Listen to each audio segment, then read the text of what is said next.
Meat, cheese, milk, eggs. They're the protein-rich foods we were raised on. But instead of making us strong, are these foods making us sick?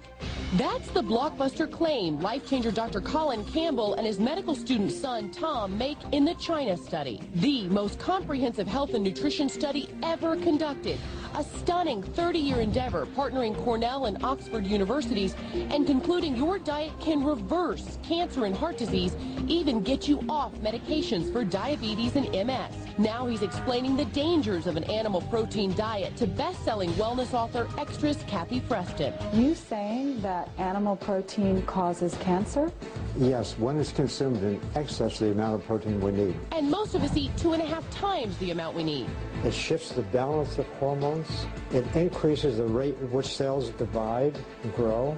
That's part of the cancer process. At each step, more animal protein created more trouble. What would you say to a mother who's giving her baby or child milk to build strong bones and grow? I said dairy is not a good food at any age, especially for children. The countries that consume the least dairy have the lowest rates of osteoporosis. The National Dairy Council strongly disagrees, telling Extra the bone health benefits of daily dairy consumption have been established for decades. Is there really hope that you could reverse the process of cancer or heart disease with a diet? You certainly can with heart disease. Almost 100% of diabetics, once they switch to a plant-based diet, can get off their insulin. And that's just the tip of the iceberg. They were able to suspend and stop multiple sclerosis in 95% of the cases. Suspend or stop it? Or stop it. It's almost like food as medicine. Food as medicine. It's the revolutionary approach giving hope to patients everywhere. Turning to a plant-based diet, you're saying is up there with perhaps surgery and chemotherapy? Yes. Just one of the blockbuster claims Dr. Colin Campbell and his son Tom make to special correspondent Kathy Preston and in their book, The China Study. This information is vastly superior to the way that we now do things. But get this, according to the current government food pyramid, you're looking at an acceptable day's worth of nutrients. And of course, this food is toxic. I mean, literally, it's toxic. Colin Campbell spent 30 years researching plant-based nutrition and illnesses like cancer, heart disease, and diabetes. Not only do they prevent these diseases, but they can actually suspend them when they're already present. For optimal health, Dr. Campbell says, stick with antioxidant-rich colored vegetables, fruits, potatoes, and whole grains. What to stay away from? I would say dairy, meat, too much alcohol. I might throw in soda, refined sugars. So, how much do you know about nutrition? What do you think makes you stronger, meat or vegetables? Definitely a meat eater. Meat. Vegetables. Can you get protein from plants? No. Yes. Yes.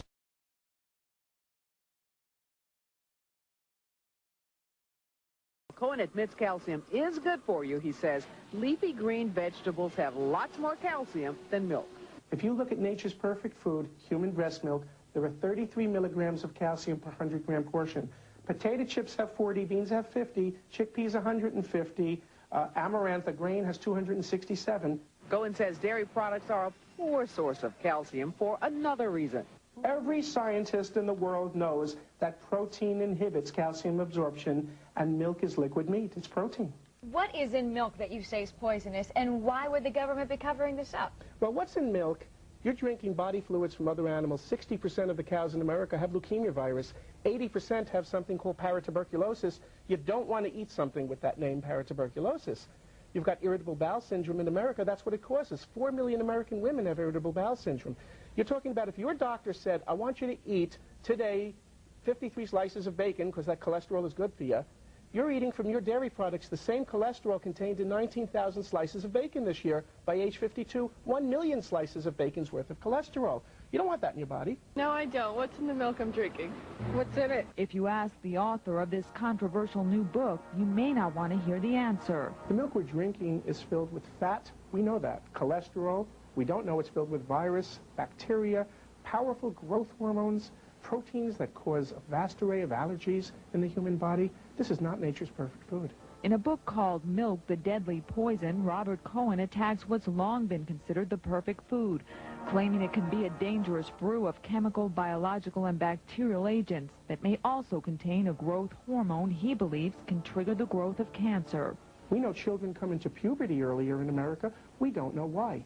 Every sip of milk they're drinking, in addition to this most powerful growth hormone, 59 different bioactive hormones. What nations have the highest rates of breast cancer in the world? I ask people, they say, United States. Denmark, Norway, Holland, and Sweden. What nations have the highest rates of osteoporosis, crippling bone disease? Denmark, Norway, Holland, and Sweden. The dairy industry, every dairy farmer, and there are probably a few in the audience now, you know that for every 100 pounds of milk you produce, you got to pay 15 cents to the national fluid milk processors. Doesn't sound like a lot of money. What are they doing with that money? It's $500 million a year to paint milk mustaches on the lips of models. Robert, welcome to Your Health. Nice to be here. Mother says milk is good. What is this? Milk is no good.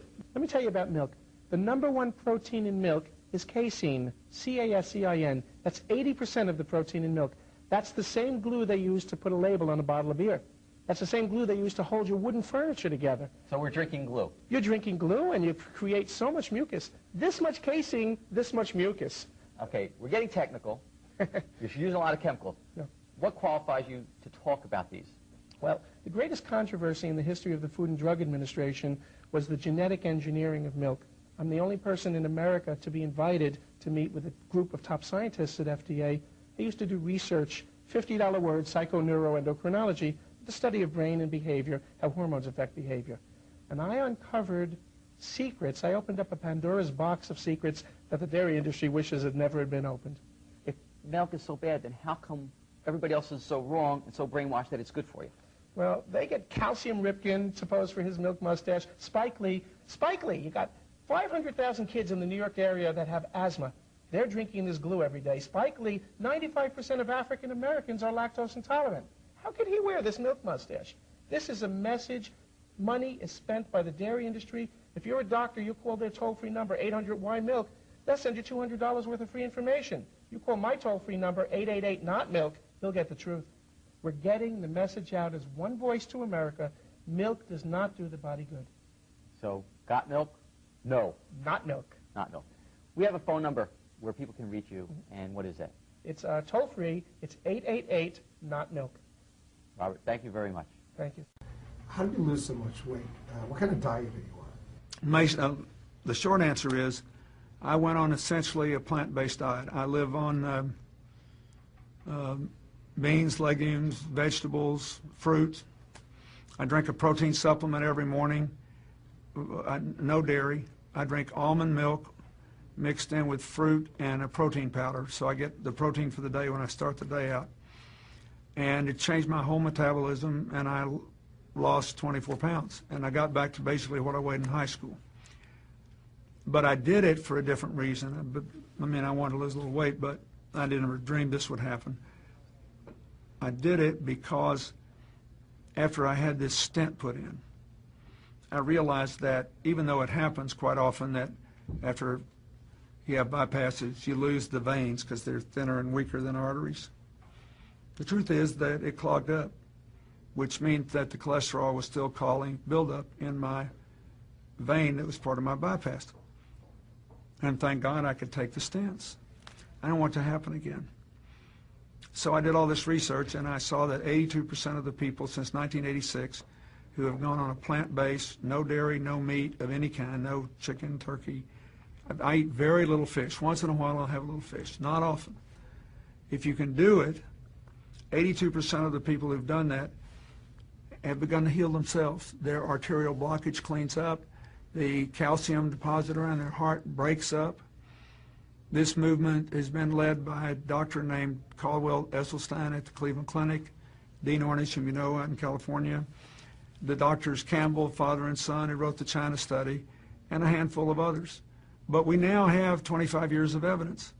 And so I thought, well, since I need to lose a little weight for Chelsea's wedding, I'll become part of this experiment. I'll see if I can be one of those that can have a self-clearing mechanism. We'll see. I hope you're healthy for many years and get to see grandchildren for many years. Me too. Come.